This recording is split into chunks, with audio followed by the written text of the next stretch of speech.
Nalgonda BRS office కూల్చివేతకు సంబంధించి మరిన్ని details Shekhar అందిస్తారు. శేఖర్ చెప్పండి, హైకోర్టు తీర్పుని ఏ విధంగా చూడొచ్చు?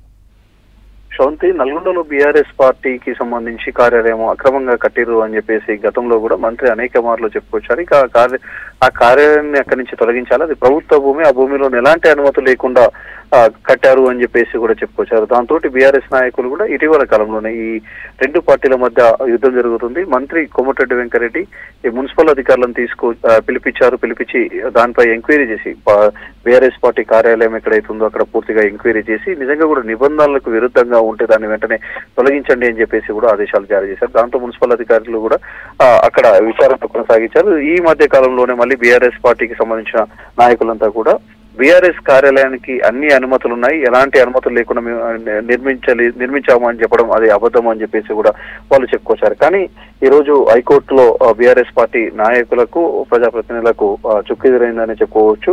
అక్కడ కార్యాలయాన్ని సంబంధించి 15 రోజుల్లో కూలగొట్టాలని చెప్పేసి కూడా హైకోర్టు ఆదేశాలు జారీ చేసింది.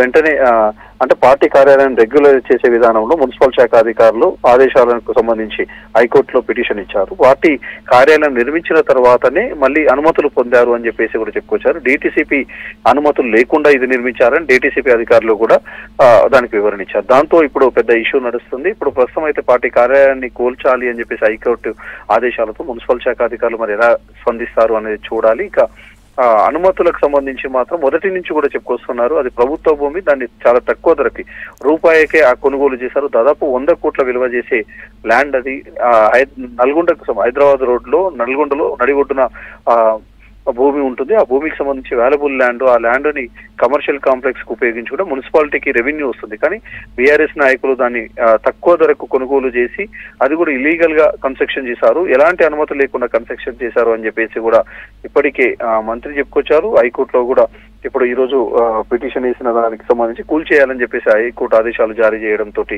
ఇంకా ఎట్లుంటది మున్సిపల్ శాఖ అధికారులు ఎలా స్పందిస్తారని చూడాలి.